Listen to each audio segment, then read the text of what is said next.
Nous allons voir aujourd'hui comment on peut identifier les groupes caractéristiques à l'aide d'une méthode expérimentale qui est la spectroscopie infrarouge. Mais d'abord, voyons un peu ce que c'est que cette spectroscopie et comment elle marche. En spectroscopie infrarouge, on va utiliser, comme son nom l'indique, des ondes électromagnétiques infrarouges. Ces ondes électromagnétiques vont apporter de l'énergie à la molécule.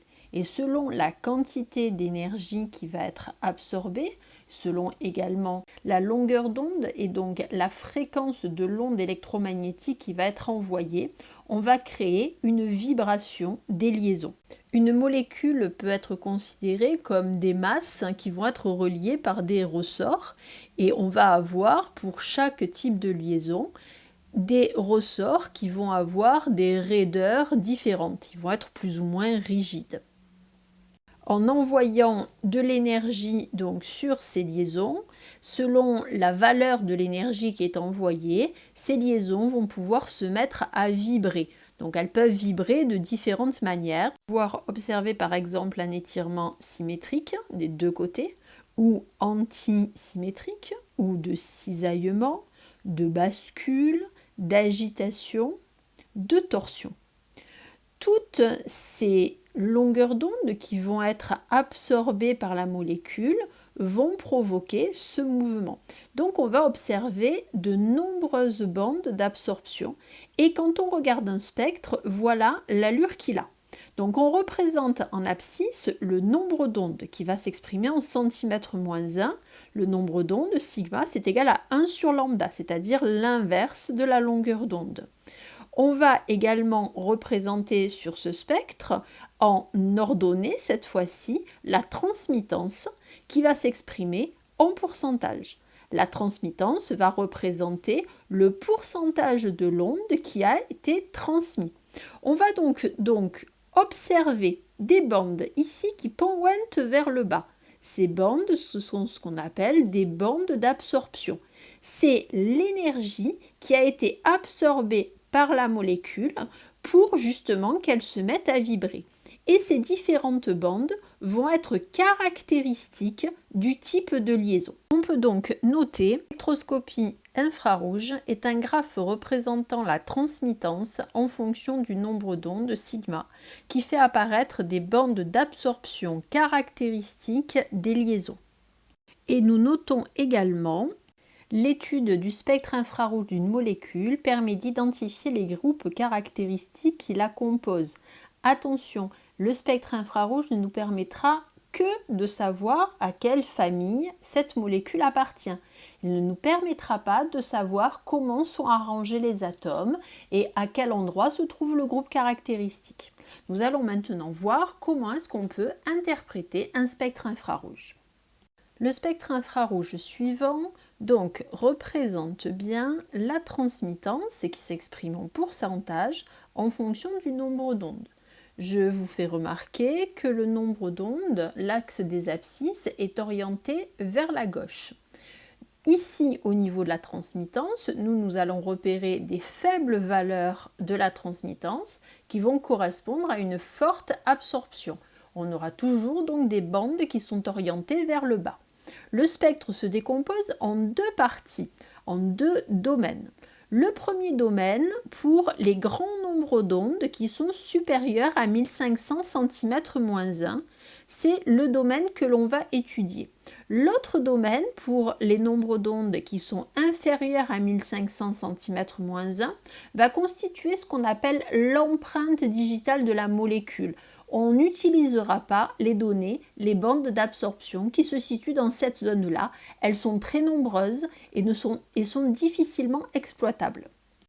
Sur ce spectre, on observe donc certaines bandes d'absorption, plus particulièrement deux bandes d'absorption, ici et ici. Une bande large et à moyenne et une bande fine et forte.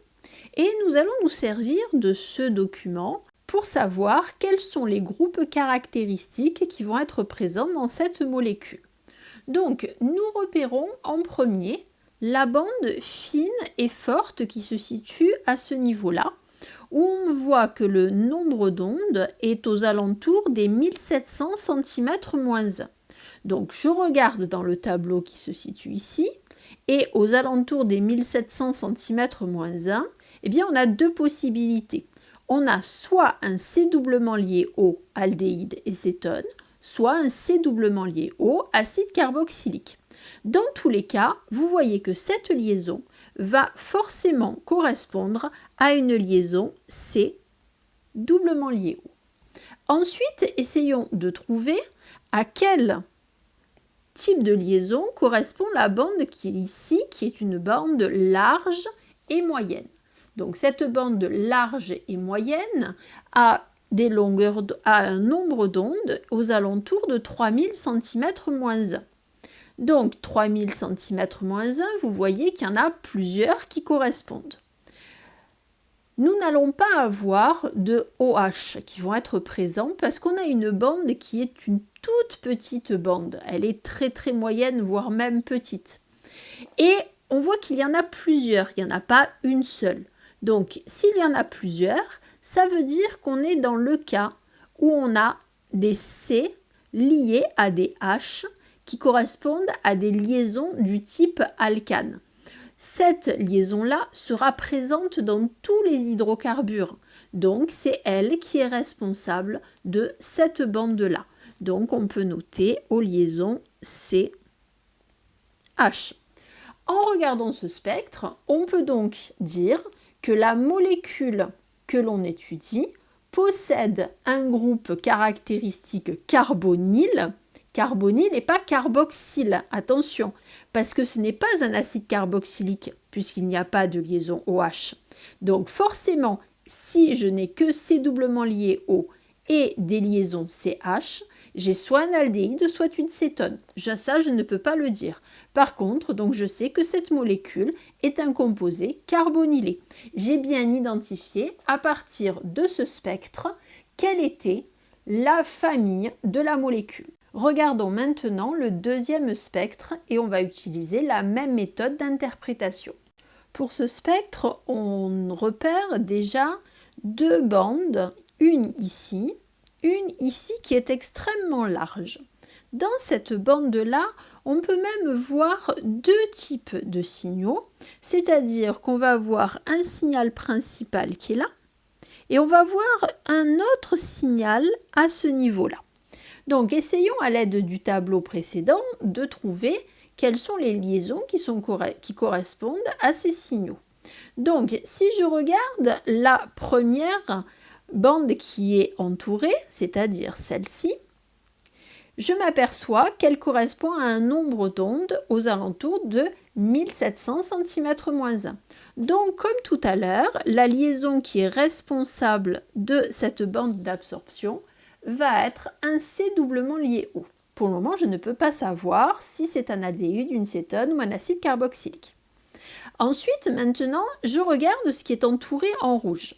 Donc là, je m'aperçois que j'ai un petit signal. Et vous voyez que ce petit signal ici, là, celui-là, il a étrangement la même allure que celui-là. Donc ça veut dire qu'en fait, ils sont à peu près au même endroit.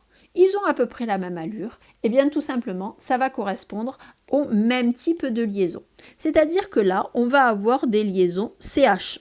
On sait que de toute manière, ces liaisons CH, elles vont y être à chaque fois, puisqu'on a toujours des composés avec des liaisons CH. Ce n'est pas celle qui va nous intéresser donc le plus.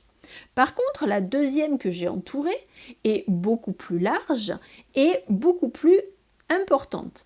Et là, quand on regarde le tableau, eh bien, il n'y a qu'une seule possibilité, c'est que ça correspond à un OH qui est lié.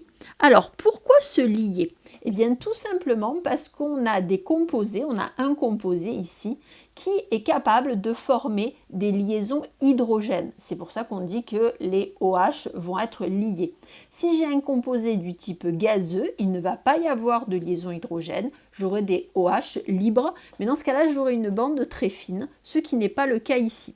Donc, si on regarde les différentes liaisons qu'on a repérées, on a une liaison C doublement liée O, on a un OH, on a des CH, donc forcément, quelle est la famille de composés auquel appartient ce spectre? Eh bien, il s'agit d'un acide carboxylique.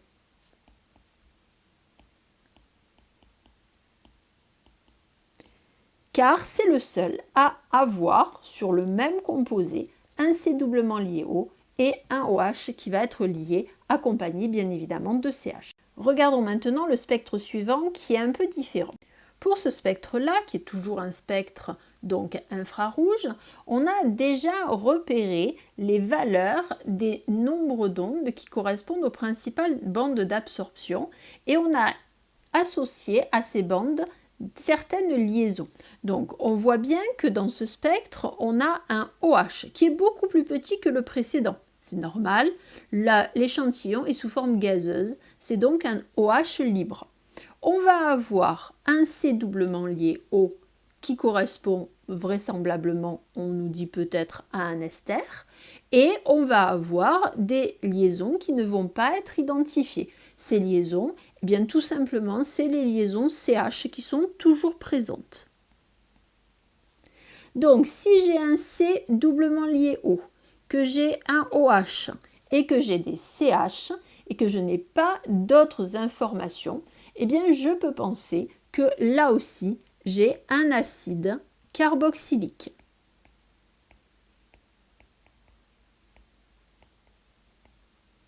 Seulement cet acide carboxylique est à l'état gazeux.